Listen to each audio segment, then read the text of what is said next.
I had a great summation all worked out, full of some real sharp lawyering, but I'm not going to read it. I'm here to apologize.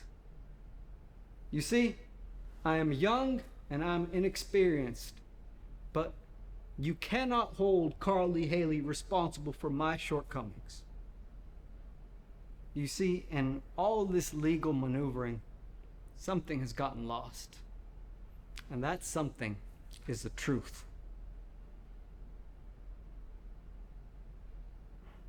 Now, it is incumbent upon us as lawyers not just to talk about the truth, but to actually seek it, to find it, to live it.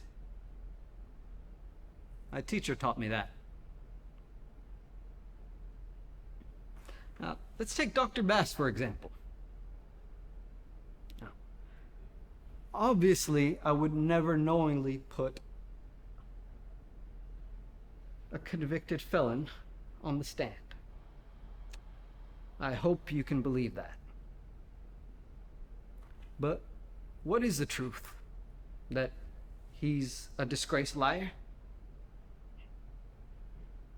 What if I were to tell you that the woman he's accused of raping was 17, he was 23, that she later became his wife, bore his children, and is still married to the man today? Would that make his testimony more or less true? And what is it in us that seeks the truth? Is it our minds or is it our hearts?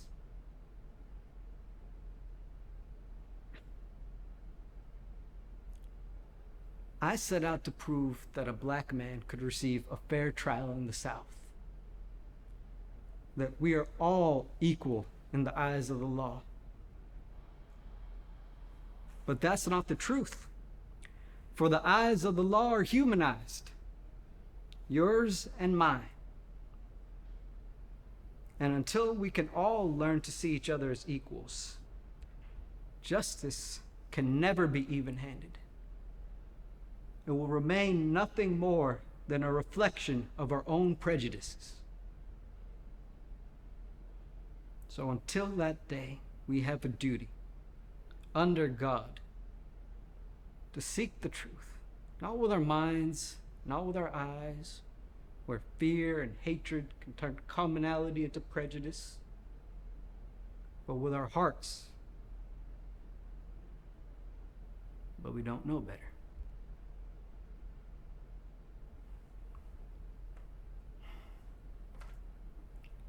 I want to tell you all a story. I'm going to ask you to close your eyes while I tell you the story. I want you to listen to me. I want you to listen to yourselves. Go ahead, please. Close your eyes.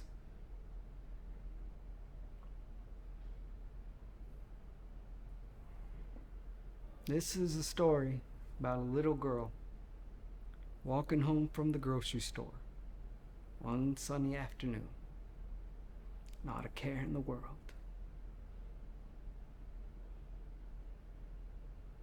Suddenly, a truck pulls up. Two men jump out and grab her. They drag her into a nearby field. They tie her up. Then they rip her clothes from her body.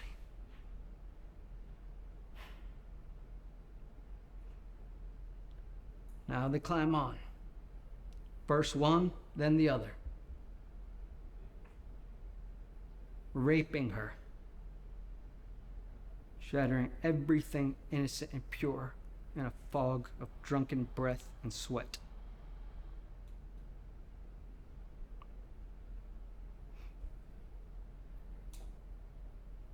And when they're finished,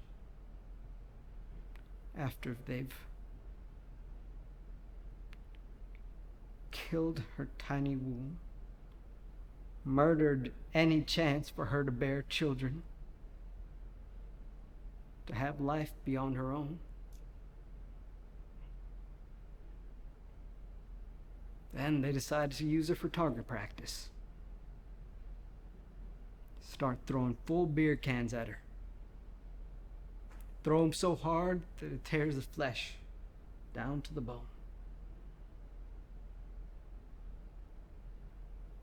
Then they urinate on her. Next comes the hanging. They have a rope. They tie a noose.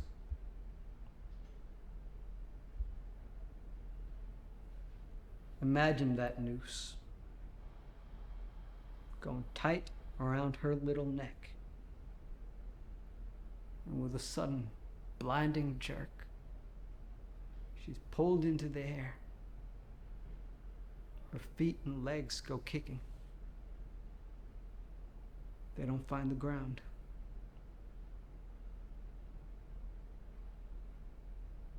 But the hanging branch isn't strong enough. It snaps. She falls back to the earth.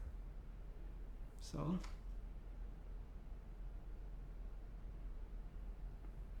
they throw her in the back of the truck, drive out to Foggy Creek Bridge, pitch her over the edge, where she falls some 30 feet down to the creek bottom below.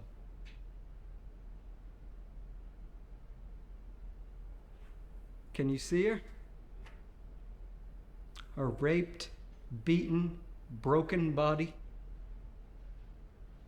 soaked in their urine, soaked in their semen, soaked in her blood, left to die?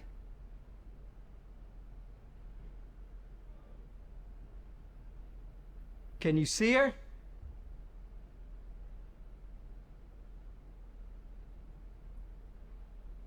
Now imagine she's white.